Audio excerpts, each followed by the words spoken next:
សួស្តីប្រិយមិត្តទាំងអស់គ្នាវិលត្រឡប់មកជួបជាមួយនឹង Admin សារជាថ្មីម្ដងទៀតហើយនៅថ្ងៃនេះផងដែរយើងមកតសាច់រឿងរបស់ Naruto បន្តទៀតបន្ទាប់ពីក្រុមទី7បានចប់បេសកកម្មរបស់ពួកគេនៅដែនដីរលកពួកគេក៏បានវិលត្រឡប់មកកាន់ភូមិ Konoha វិញ Standing by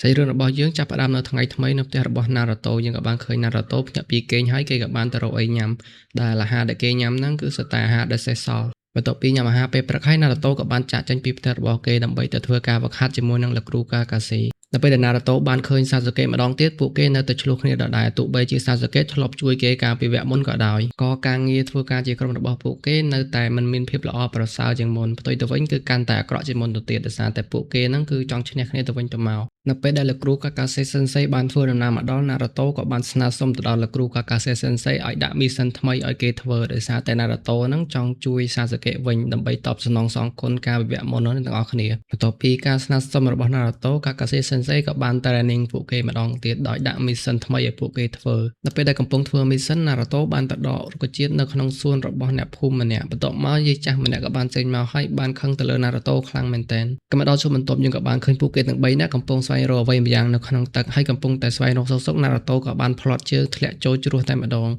ក៏ប៉ុន្តែ Sasuke បានទៅជួយទាន់ពេលវេលាហើយក៏បានថាឲ្យ Naruto ថាជាមនុស្សល្ងងចំណែកលោកគ្រូ Kakashi Sensei វិញនៅពេលដែលពួកគេទាំង3នាក់ធ្វើ mission មិនសហការគ្នាអញ្ចឹងលោកគ្រូ Kakashi គាត់ក៏បានឲ្យពួកគេត្រឡប់ទៅក្នុងភូមិវិញហើយនៅពេលដែលទៅដល់ក្នុងភូមិពួកគេក៏បានចែកផ្លូវគ្នាត្រឡប់ទៅផ្ទះរៀងៗខ្លួនក៏ប៉ុន្តែ Sakura ក៏បានចង់ចំណាយពេលវេលារបស់នាងជាមួយនឹង Sasuke ក៏ប៉ុន្តែត្រូវបាន Sasuke ថាការចំណាយពេលវេលាជាមួយគេគឺជារឿងអត់ប្រយោជន៍ហើយបានដេញឲ្យ Sakura ទៅខំប្រឹងហ្វឹកហាត់បន្ថែមទៀតដោយសារតែ Sakura នឹង Chakra របស់នាងគឺខ្សោយខ្លាំងមែនទែន Sasuke បាននិយាយទៅកាន់ Sakura ចំថាកម្រិតសមត្ថភាពហ្វឹកហាត់របស់នាងគឺអន់ជាង Naruto ទៅទៀតនៅពេលដែលឮ Sasuke និយាយអញ្ចឹង Sakura គឺខឹងតែម្ដងគឺខឹងទៅលើ Naruto ចំណែក Naruto វិញបានប្រាប់ Sakura ថាកុំឲ្យខ្វល់ជាមួយនឹង Sasuke ហើយក៏បានបបួល Sakura ឲ្យទៅហ្វឹកហាត់សមត្ថភាពជាមួយគេបន្ថែមទៀតស្របពេលដែល Sakura កំពុងតែខឹងអញ្ចឹងលោកគ្រូ Kakashi Sensei គាត់ក៏បានបាត់ខ្លួនចេញពីកន្លែង Naruto តែម្ដងហើយ Naruto ក៏បានឆ្ងល់ថាលោកគ្រូ Kakashi Sensei នឹងចង់ពិសោធន៍គេមែននៅពេលនឹងផងដែរស្រាប់តែមានថ្មអាចកំបាំងមួយដើរតាម Naruto រហូតនៅពេលដែល Naruto បានដឹងការពិតគឺជា Konohamaru ហើយនិងមិត្តភ័ក្តិរួមថ្នាក់របស់គេទាំងពីរនាក់នៅពេលដែលកំពុងតែនិយាយជាមួយនឹង Naruto Konohamaru គាត់ក៏បានឃើញ Sakura ដែលទឹកមុខរបស់នាងគឺពោពេញទៅដោយកំហឹង Naruto ក៏បានប្រាប់ Konohamaru ថា Sakura ហ្នឹងគឺជាសង្សាររបស់ខ្លួនចំណែកឯ Sakura វិញនៅពេលដែលបានឮអញ្ចឹងបានដាក់ Naruto មួយដៃខ្ទប់ញចាំងតែម្ដងនៅពេលដែលឃើញអញ្ចឹង Konohamaru ក៏បានដៀលទៅកាន់ Sakura ថាជាស្រីអាក្រក់មុខចាស់ហើយបន្ទាប់មកទៀត Sakura ក៏បានដាក់ Konohamaru បន្ថែមទៀតតែម្ដងនៅពេលដែល Sakura រៀបនឹងចេញទៅផុតហើយ Konohamaru នៅស្ងៀមមិនចង់គាត់ទៅចង់ឈឺសាច់ម្ដងទៀតហើយក៏បានដៀលទៅកាន់ Sakura ហើយនៅពេលដែល Sakura ឃើញអញ្ចឹងក៏បានដេញវាយពួកគេទាំង4តែម្ដងនៅពេលដែល Konohamaru កំពុងតែរត់សុកក៏បានរត់ទៅបុកជាមួយនឹងក្មេងចម្លែកម្នាក់ដែលមកពី Sand Village នៃដែនដីខ្យល់ក្មេងចម្លែកដែលមកពី Sand Village គឺមានឈ្មោះថា Kankuro ក៏បានចាប់ Konohamaru ក្របួចឡើងដោយចង់ធ្វើបាប Konohamaru តេម៉ារីដែលមកពីភូមិ Sand Village ជាមួយនឹង Kankuro នឹងបានចូលទៅឃាត់ Kankuro ដោយសារមិនចង់ឲ្យ Kankuro នឹងបង្កបញ្ហានៅក្នុងភូមិអ្នកដទៃ Kankuro មិនបានស្ដាប់ហេតុផលរបស់តេម៉ារីនៅទេដោយសារតែគេគិតថាខ្លួនគេនឹងមានសមត្ថភាពខ្លាំងហើយគេក៏បាននិយាយដៀលទៅកាន់ Naruto ហើយនិង Sakura ថាជាគេនាងដែលមានសមត្ថភាពអន់ដោយសារមិនចង់មានរឿងវែងឆ្ងាយ Sakura ក៏បានសុំទោសទៅកាន់ Kankuro ថានាងគ្រាន់តែធ្វើលេងជាមួយនឹងអ្នកភូមិដែលនៅក្នុងភូមិជាមួយគ្នាតែប៉ុណ្ណោះចំណែក Naruto វិញនៅពេលដែលឃើញគេមើលងាយខ្លួនអញ្ចឹងក៏បានចង់ចូលទៅប្រយុទ្ធជាមួយនឹង Kankuro ក៏ប៉ុន្តែត្រូវបាន Sakura ឃាត់ទាន់នៅពេលដែល Kankuro រៀបមិនធ្វើបាបទៅលើ Konohamaru ហើយ Sasuke ក៏បានមកទាន់ពេលវេលាហើយក៏បានប្រើដុំថ្មក៏បំបាក់ដៃ Kankuro តែម្ដងនៅពេលដែល Sasuke បានចេញមកពោពេញទៅដោយអ៊ូរ៉ាអញ្ចឹងគឺក្មេងៗហើយនិង Sakura គឺពេញចិត្តទៅលើ Sasuke ខ្លាំងមែនទែនចំណែកឯ Temari ក៏បានលួចចាប់ចិត្តទៅលើ Sasuke ផងដែរខុសអីតែ Naruto ដោយសារតែ Naruto ហ្នឹងមិនចូលចិត្ត Sasuke នោះទេព្រោះតា Sasuke ហ្នឹងតែងតែកាត់មុខមាត់ខ្លួនរហូតនឹងហើយគឺជាហេតុផលដែល Naruto តែងតែស្អប់ទៅលើ Sasuke ដោយសារតែភាពច្នៃរបស់ខ្លួនក៏ប៉ុន្តែ Naruto មិនអាចធ្វើអី Sasuke បានទេបានត្រឹមតែលួចខឹងនៅក្នុងចិត្តតែប៉ុណ្ណោះចំណែកឯ Sasuke Uchiha វិញក៏បាននិយាយទៅកាន់ Kankuro ថាតើឯងកំពុងតែធ្វើរឿងឈួតអ្វីនៅក្នុង village របស់អ្នកដទៃឆាប់ចេញទៅឲ្យឆ្ងាយទៅនៅពេលដែលនិយាយចប់ Sasuke Uchiha ក៏បានរំលាយដុំថ្មនៅក្នុងដៃរបស់គេទៅជាធូលីដីតែម្ដងដើម្បីព្រមានទៅកាន់ Kankuro នៅពេលដែលគាត់ឃើញអញ្ចឹងគាត់ក៏បានចង់បបួល Sasuke នឹងចុះពីលើដើមឈើមកដើម្បីធ្វើការប្រយុទ្ធគ្នាមួយស្មើនៅពេលដែលរៀបនឹងប្រយុទ្ធជាមួយនឹង Sasuke Uchiha ហើយក៏មានក្មេងចម្លែកម្នាក់បានប្រាប់ឲ្យគេឈប់ជាបន្ទាន់ហើយ Kankuro វិញនៅពេលដែលឃើញអញ្ចឹងគឺខ្លាចទៅលើក្មេងចម្លែកម្នាក់នោះខ្លាំងមែនទែនហើយយើងក៏បានស្គាល់ក្មេងចម្លែកម្នាក់នោះមានឈ្មោះថា Gaara គាត់មកពីភូមិ Sand Village ជាមួយនឹង Temari ហើយនិង Kankuro មូលហេតុដែលពួកគេធ្វើដំណើរមកដល់ក្នុងភូមិស្លឹកឈើគឺដើម្បីប្រឡងខ្លាចជា Chunin ចំណែកឯសាសុកេវិញគឺមានការភ្ញាក់ផ្អើលជាមួយនឹងការ៉ាខ្លាំងមែនទែនព្រោះអីដោយសារតែពេលការ៉ាបង្ហាញខ្លួននៅពីក្រោយគេគឺសាសុកេមិនមានអារម្មណ៍ដឹងអ្វីនោះទេការ៉ាគាត់ក៏បានធ្វើការសុំទោសទៅកាន់សាសុកេហើយបានស្ដីបន្ទោសទៅកាន់គូរូដែលបានធ្វើបាបទៅលើក្មេងៗនៅក្នុងភូមិការ៉ាគាត់ក៏បាននិយាយប្រាប់ទៅកាន់សាសុកេបន្ថែមទៀតថាមូលហេតុដែលគាត់ធ្វើដំណើរមកកាន់ភូមិស្លឹកឈើនេះគឺដើម្បីប្រឡងខ្លាចជាឈូនីនហើយបងប្អូនទាំង3នាក់របស់គាត់គឺធ្វើដំណើរមកពីភូមិខ្សាច់ឬក៏អ្នកទាំងអស់គ្នាអាចហៅបានថាSand Village ចឹងណាអ្នកទាំងអស់គ្នាតែពេលតែពួកគេទាំង3នាក់រៀបចេញទៅសាសុកេគាត់ក៏បានសួរទៅកាន់ការ៉ាថាឈ្មោះអីចឹងណាទាំងអស់គ្នាក៏ប៉ុន្តែត្រូវបានទេម៉ារីមកកាក់មកហើយសួរសាសុកេវិញថាសួរឈ្មោះខ្ញុំមែនអញ្ចឹងណាការ៉ាគាត់ក៏បានណែនាំឈ្មោះរបស់គាត់ទៅកាន់សាសុកេហើយគាត់ក៏បានសួរឈ្មោះរបស់សាសុកេដូចគ្នាហើយសាសុកេគាត់ក៏បានណែនាំឈ្មោះមកកាន់ការ៉ាវិញដូចគ្នា My name is Gaara of the desert. I'm curious about you too. Who are you? I am Sasuke Uchiha. មើលទៅពួកគេទាំងពីរគឺពិតជាចាប់អារម្មណ៍ទៅលើសមត្ថភាពគ្នាទៅវិញទៅមកហើយក៏សង្ឃឹមថាប៉ះគ្នានៅថ្ងៃប្រឡងជាឈូនីនផងដែរចំណែកឯណារូតូលើកើរបស់យើងវិញនៅពេលដែលគាត់ឃើញការ៉ាហើយនិងសាសុកេណែនាំឈ្មោះគ្នាទៅវិញទៅមកអញ្ចឹងគាត់ក៏ចូលទៅសួរការ៉ាថាអត់សួរពីខ្ញុំអីអញ្ចឹងការ៉ាគាត់មិនបានចាប់អារម្មណ៍ជាមួយនឹងណារូតូនោះទេដោយសារតែគាត់មើលទៅណារូតូហ្នឹងគឺជាមនុស្សដែលមានសមត្ថភាពអន់អញ្ចឹងណាទាំងអស់គ្នាហើយនៅពេលដែលណារូតូឃើញអញ្ចឹងក៏បាននិយាយទៅកាន់កូណូហាម៉ារូថាតើណារូតូហ្នឹងពិតជាខ្សោយមែនអញ្ចឹងកូណូហាម៉ារូគាត់ក៏បាននិយាយតបទៅកាន់ណារូតូវិញថាបើសិនជាប្រៀបធៀបជាមួយនឹងសាសុកេគឺអន់ស្របពេលដែលពួកគេកំពុងតែនិយាយគ្នាយើងក៏បានឃើញក្រុមស៊ីណូប៊ីមួយក្រុមកំពុងតែកំណត់អត្តសញ្ញាណរបស់ពួកគេពីចម្ងាយហើយក្រុមស៊ីណូប៊ីនោះផងដែរគឺមកពី Sound Village ឬក៏ភូមិសំឡេង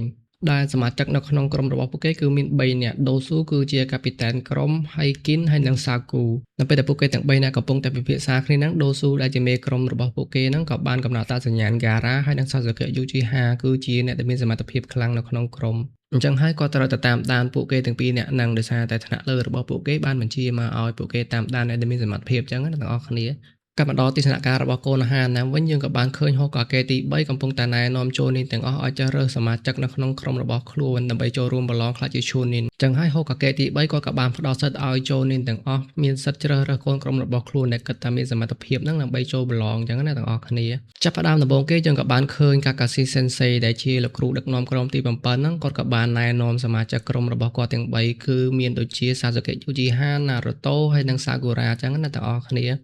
ចំណែកឯគូរ៉េណៃសេនសេវិញគាត់ក៏បានរីកមិនកូនសិស្សរបស់គាត់ទាំង3ដូចគ្ន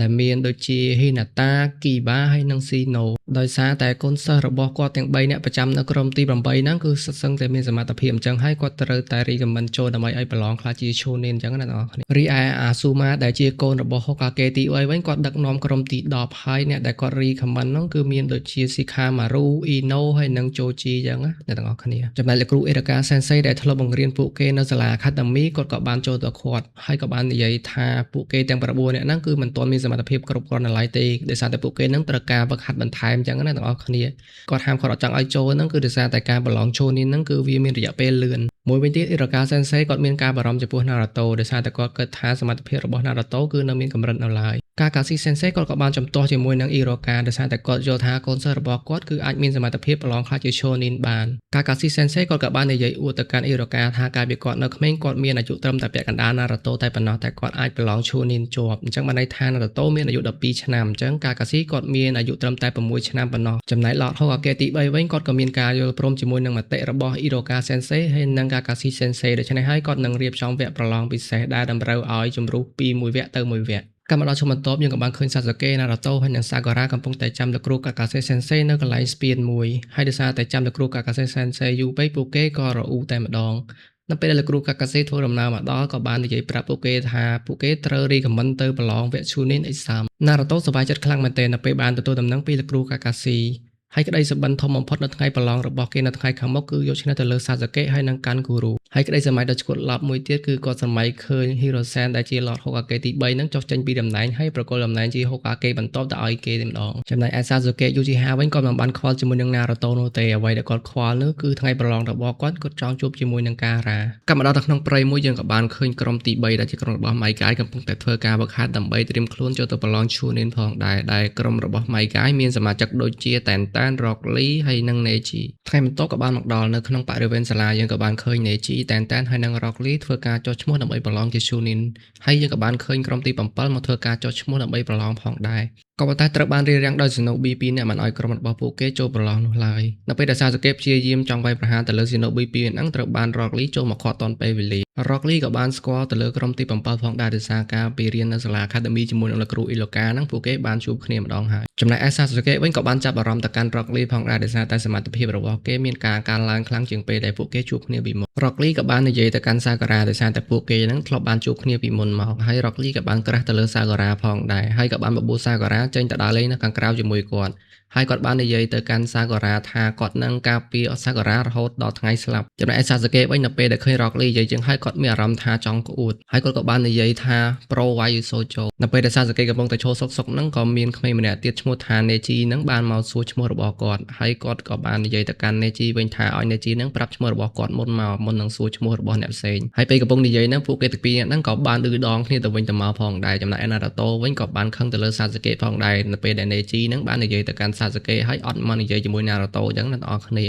នៅពេលដែលពួកគេនិយាយចប់ក្រុមទី7បានដើរចេញទៅបាត់ហើយ Sasuke ក៏បាននឹកឃើញក្នុងចិត្តថានៅថ្ងៃប្រឡង Chunin មកដល់គេនឹងឃើញសត្រូវរបស់គេពីរនាក់ទៀតគឺ Rock Lee ហើយនិង Neji នៅជិតបន្ទាប់យើងនឹងបានឃើញ Rock Lee ធ្វើការប្រយុទ្ធគ្នាជាមួយនឹង Sasuke ក៏ប៉ុន្តែការសម្រាប់រឿងរបស់ Admin សូមឆ្លើយតែប៉ុណ្ណេះសិនអ្នកទាំងអស់គ្នាជួបគ្នានៅវីដេអូក្រោយបន្តទៀតហើយមុននឹងចប់សូមអ្នកទាំងអស់គ្នាជួយ like និង subscribe ឲ្យ Admin ម្នាក់មួយផងអ្នកទាំងអស់គ្នាហើយនឹង comment ពាក្យលើកទឹកចិត្តម្នាក់មួយផងអរគុណជួបគ្នានៅវីដេអូក្រោយបាយ